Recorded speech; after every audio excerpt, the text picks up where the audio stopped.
Hello, नमस्कार। स्वागत है आप सभी का एक बार फिर से भूगोल की अपनी ऑनलाइन कक्षाओं में। उम्मीद करते हैं कि हमेशा की तरह आप आज भी स्वस्थ होंगे और पढ़ाई के लिए फिजिकली मेंटली दोनों तरीके से प्रिपेयर होंगे। देखिए, अपन आज बात करने वाले हैं रीजनल ज्योग्राफी में चाइना की पॉपुलेशन की, जो अपना चीन के प्रादेशिक भूगोल या चीन के प्रादेशिक अध्ययन का अंतिम बिंदु है। देखिए, चीन की अगर अपन जनसंख्या की बात करें तो जैसा कि आप सभी को पता है कि चीन विश्व की सर्वाधिक जनसंख्या रखने वाला देश है। और यहाँ पर अगर विश्व की कुल जनसंख्या के अपन परसेंटेज को देखें तो विश्व की जो टोटल जनसंख्या है उसका लगभग 19% जो भाग है वो चाइना रखता है। अगर फिक्स बात करें तो है ये संख्या है 18.47%। लेकिन अगर अपन इसको एक राउंड फिगर में देखें तो लगभग 19% जो जनसंख्या है विश्व की वो चीन में निवास करती है। और अपन अक्टूबर 2020 के अगर इसके आंकड़े देखते हैं, अपडेटेड आंकड़े जो अपन लाइव देखें, तो उसके अकॉर्डिंग चीन की वर्तमान जनसंख्या है लगभग 144 करोड़। इससे ऊपर है, कम नहीं है, 144 पॉइंट कुछ ऊपर है, 144 करोड़ से ज़्यादा है कुछ। अब देखिए, चीन में क्या है कि कुछ धरातलीय विषमताएं अपन ने पढ़ी है कि बहुत ज़्यादा है। वर्षा का भी यहाँ पर डिफरेंसेस देखने को मिलता है, कहीं कम है कहीं ज़्यादा है। मिट्टी की उपजाऊ क्षमता भी हर जगह समान नहीं है। तो ऐसी स्थिति में जो भौगोलिक विषमताएं हैं वो हर जगह हैं यहाँ, और उन भौगोलिक विषमताओं के कारण जो जनसंख्या का वितरण है वो भी समान नहीं है, उसमें भी काफ़ी विषमताएं हैं वो देखने को मिलती हैं। अब देखिए, इसी की अपन अभी बात करने वाले हैं, तो आप हेडिंग लगा लीजिए चीन की जनसंख्या, और अपन आगे इसकी और चर्चा है वो करते हैं।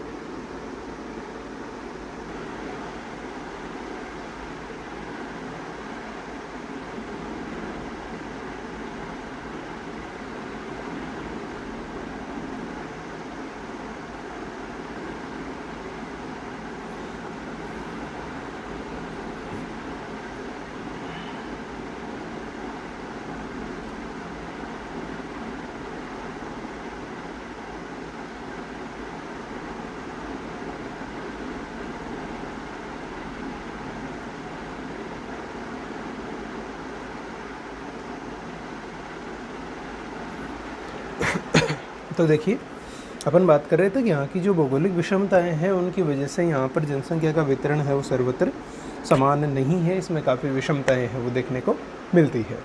तो देखिए, है क्या कि चीन की जो अधिकांश जनसंख्या है वो पूर्वी भाग में निवास करती है, जिसके अगर अपन क्षेत्र देखते हैं तो मुख्य रूप से जैसे चीन का जो विशाल मैदानी प्रदेश है वो आ जाता है इसमें।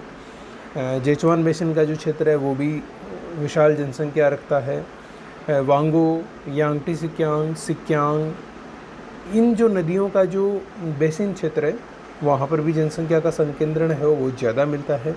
इसके अलावा जो समुद्र के तटवर्ती क्षेत्र है, जो अपन बात करें चीन के अगर पूर्वी भाग में जो समुद्र से सटा हुआ जो भाग है, तो वहाँ पर भी जो जनसंख्या है उसका उच्च घनत्व है, जनसंख्या का एक बहुत बड़ा भाग है वो यहाँ पर निवास करता है। अब देखिए, हुआ क्या है कि वर्ष 1950 की अगर अपन बात कर लेते हैं, ज़्यादा नहीं, आज से 70 साल पहले का अपन एक डेटा देखें, तो उसके बाद में चीन में जो नगरीकरण है वो काफ़ी तेज़ी से हुआ है, और जो पूर्वी मैदानी भाग है उसमें बहुत ज़्यादा स्पीडली नगरों का विकास हुआ है, नगरों के नए नगर बने हैं। और वर्तमान में अगर अपन चीन की जनसंख्या को देखें तो चीन की लगभग 60% जो जनसंख्या है वो आज भी कृषि कार्यों में लगी हुई है, ठीक है। लेकिन इसमें धीरे धीरे जो नगरीय क्षेत्रों में रहने का जो क्रेज है जनसंख्या का वो बढ़ रहा है। और चीन के अगर जनसंख्या के अगर अपन वितरण की बात करते हैं तो ये काफ़ी विषमता लिए हुए हैं, ये अपन बात कर ही चुके हैं। और यहाँ का जो औसत जनसंख्या घनत्व है, जो एक एवरेज इसके क्षेत्रफल और अपन जनसंख्या के अकॉर्डिंग देखते हैं, तो ये 8% जो जनसंख्या है उसके अकॉर्डिंग 153 व्यक्ति प्रति वर्ग किलोमीटर निकल के आता है।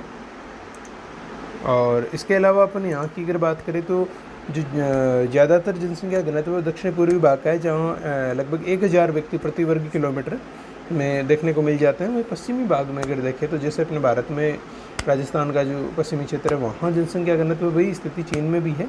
चीन का जो पश्चिमी भाग है यहाँ लगभग 20 व्यक्ति प्रति वर्ग किलोमीटर के आसपास जनसंख्या घनत्व है वो पाया जाए। ठीक है, तो ये चीन की जनसंख्या होगी, चीन के बारे में सामान्य जानकारियाँ होगी, बस अपन को इतना ही देखना है। ये अगर इसके अलावा अपन एक्स्ट्रा में कुछ देखते हैं तो वो बात ये है कि जैसे चीन की जो जनसंख्या है उसकी अगर अपन एक औसत आयु निकालें कि वर्तमान में जो कुल जनसंख्या उसकी एक एवरेज एज क्या है, तो वर्तमान में चीन की जो एवरेज जनसंख्या है उसमें युवा है, प्रौढ़ व्यक्ति का एक रेशियो निकल के आता है। और यहाँ की जो कुल जनसंख्या उसका एक औसत एज रेशियो निकाला जाए तो वो है 38.5 वर्ष, 38 वर्ष से कुछ ज़्यादा, और 38.5 से थोड़ा कम। तो अपन ये कह सकते हैं कि 38.5 सवा 38 के आसपास का जो रेशियो है वो चीन की जनसंख्या का है वो देखने को यहाँ मिलता है। ठीक है, तो बस यही बातें हैं अब अपन को लिखनी है, तो शुरू करें।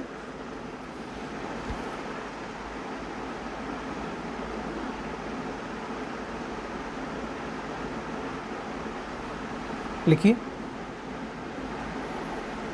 हेडिंग बनाए चुके होंगे आप, चीन की जनसंख्या।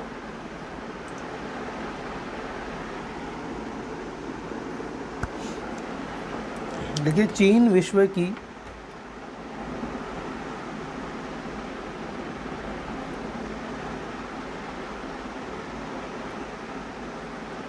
सर्वाधिक जनसंख्या रखने वाला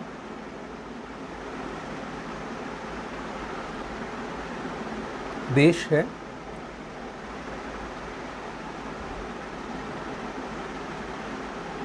जहां पर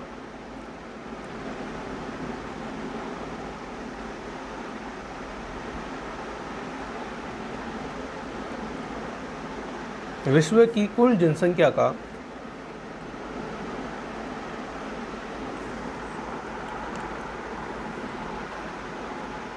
लगभग 19% भाग निवास करता है।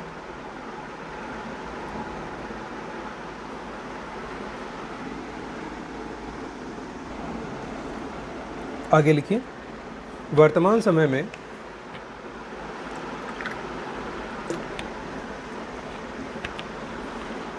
चीन की कुल जनसंख्या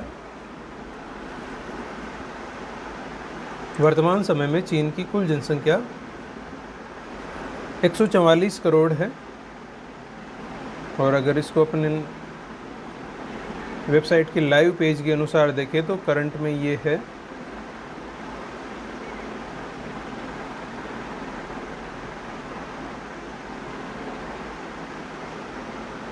1,44,10,16,618।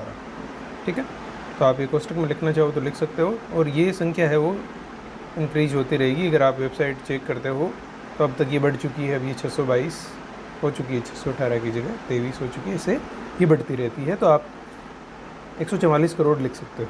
ठीक है, लिखो आगे। वर्तमान समय में यहाँ की कुल जनसंख्या लगभग 144 करोड़ है। कोष्टक में लिख लेना अक्टूबर 2020।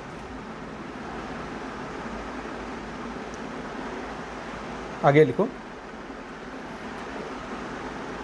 नेक्स्ट लाइन से, चीन में धरातलीय विषमताओं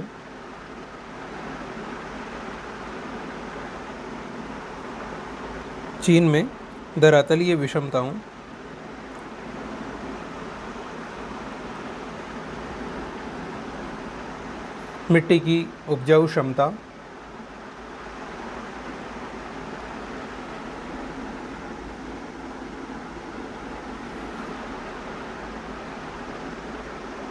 वर्षा की मात्रा,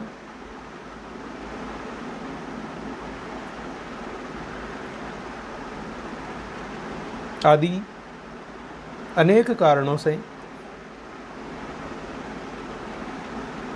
आदि अनेक कारणों से जनसंख्या के वितरण में विषमताएं देखने को मिलती है। विषमताएं देखने को मिलती है।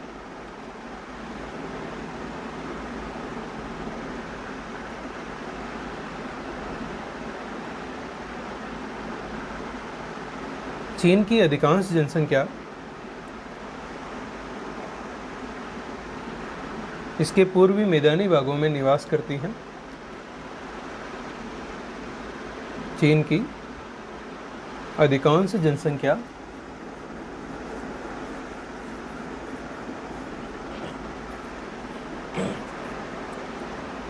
इसके पूर्वी मैदानी भागों में निवास करती है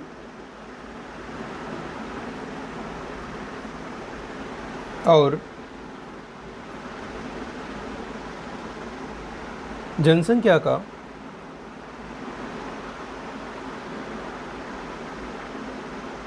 मुख्य रूप से संकेंद्रण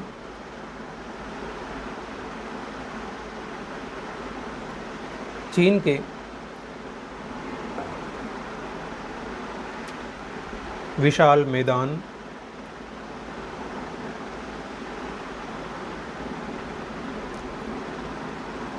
जेचुआन बेसिन,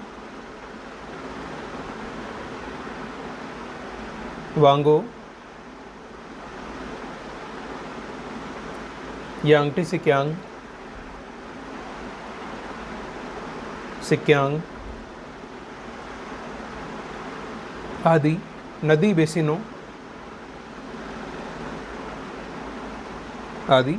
बेसिनों तथा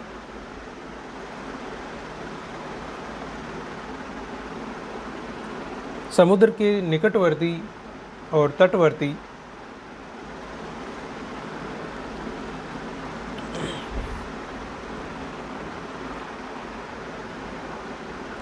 भागों में निवास करती है।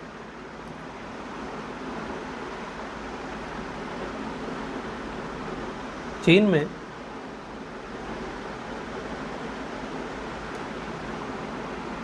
वर्ष 1950 के बाद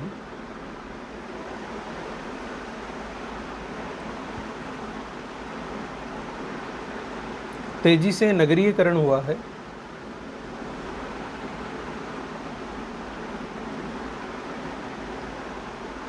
लेकिन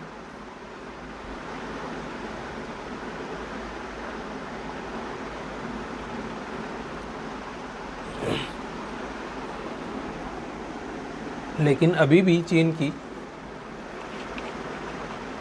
अधिकांश जनसंख्या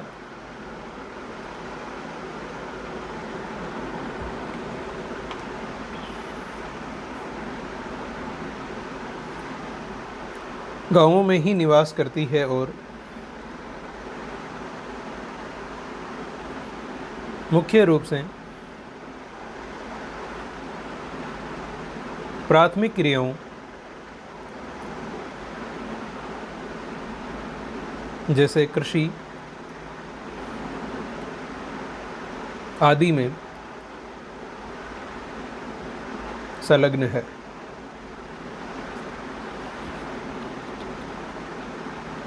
चीन में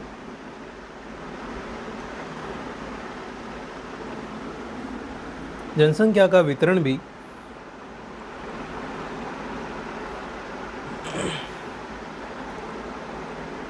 काफी विषमता लिए हुए हैं।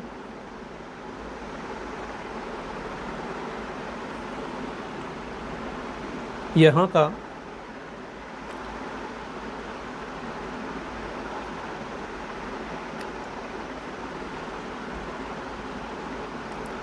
वर्तमान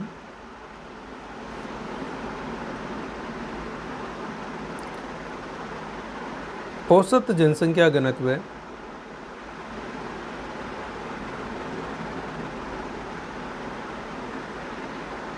लगभग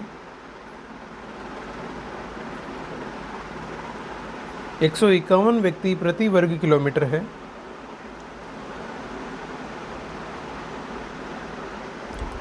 जो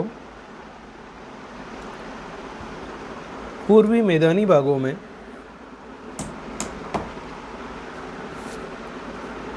एक 1000 से भी ज़्यादा है, वहीं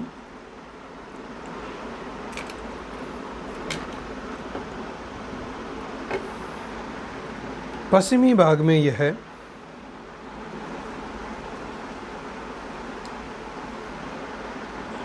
वहीं पश्चिमी भाग में यह 20 व्यक्ति प्रति वर्ग किलोमीटर से भी 20 व्यक्ति प्रति वर्ग किलोमीटर से भी कम पाया जाता है, कम पाया जाता है।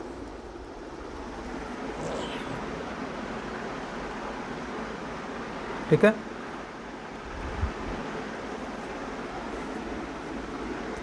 तो ये आपके चीन की जनसंख्या का टॉपिक कंप्लीट, और इसी के साथ चीन का जो प्रादेशिक अध्ययन है वो अपना समाप्त होता है।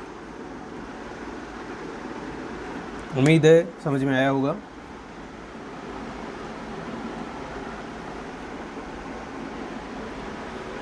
तो अब आगे अपन शुरू करते हैं जापान का प्रादेशिक अध्ययन।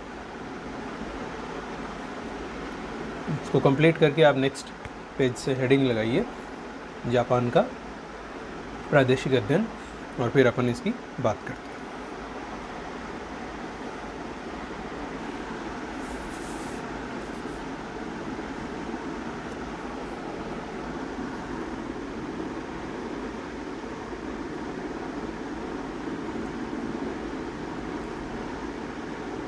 हेडिंग लगाइए, जापान का प्रादेशिक अध्ययन।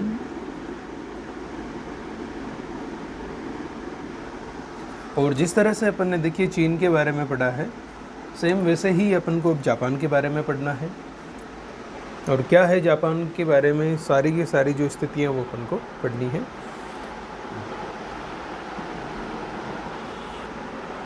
देखिए अपने सिलेबस में केवल एशिया में चीन और जापान को ही अपन को डिटेल से पढ़ना है। और भारत की बात अगर अपन करते हैं तो भारत का तो भूगोल अपने अलग से है इसमें पेपर, तो अपन वो तो सारी चीज़ें भारत की तो उस पेपर में अपनी क्लियर हो जाएगी। और स्पेशली अपन को एशिया में चीन और जापान का पढ़ना है। चीन का अपन पढ़ चुके, जापान का अपन अब पढ़ेंगे। और जापान में भी वो चीज़ें जो अपन ने एशिया का सामान्य अध्ययन करते टाइम पढ़ ली है, उनको अपन दोबारा यहाँ नहीं पढ़ेंगे। केवल वो बातें जो उस समय नहीं हो पाई वो अपन यहाँ पे करने वाले हैं। तो देखिए शुरुआत करें उससे पहले अपन को जापान का मानचित्र आपको बनाना होगा, तो आप साथ के साथ बना लीजिए, या अगर आप पहले एक बार देख लीजिए फिर रुक के बना लीजिए।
देखिए ये इस प्रकार से जापान की स्थिति है।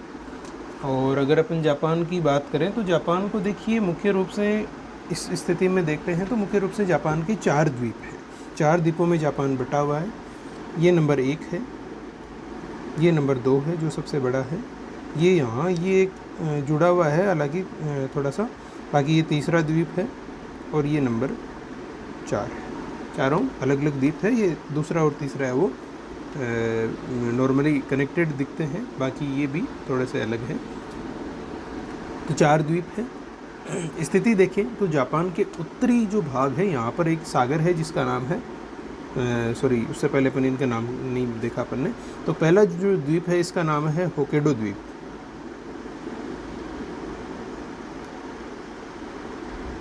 ठीक है। दूसरा जो सबसे बड़ा द्वीप है इसका नाम है होन्शु द्वीप।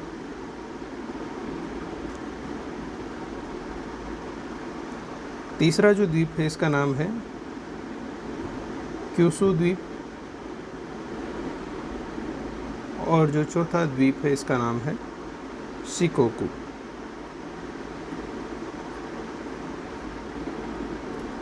ठीक है, ये चारों द्वीप हो गए। अब जापान के उत्तर में एक सागर है यहाँ जिसका नाम है अखोस्टक सागर।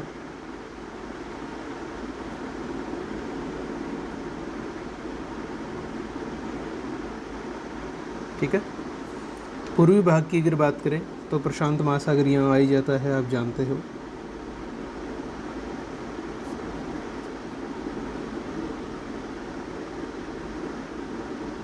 पश्चिमी भाग में बात करें तो यहाँ है जापान सागर।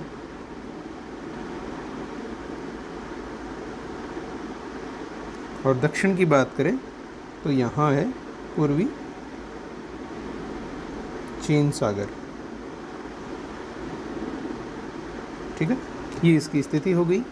और मुख्य अगर इस जापान के बारे में अपन मुख्य स्थानों की अगर बात करें तो होन्शु द्वीप पर इसका हिरोशिमा और जो क्यूशू द्वीप है यहाँ पर इसका नागासाकी क्षेत्र स्थित है। वहीं जो टोक्यो है उसकी स्थिति होन्शु द्वीप पर है जो इसकी राजधानी है। और इसका जो प्रसिद्ध बंदरगाह है याकोहामा वो भी होन्शु द्वीप पर ही स्थित है। ठीक है, तो आप एक बार इसको बना लीजिए, फिर अपन इसकी आगे बात करेंगे।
एक बार रेता बना लीजिए और इसमें अपन आगे अक्षांश देशांतर क्षेत्रफल वगैरह उनको आगे देखेंगे।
हो गया होगा मानचित्र आपका कंप्लीट।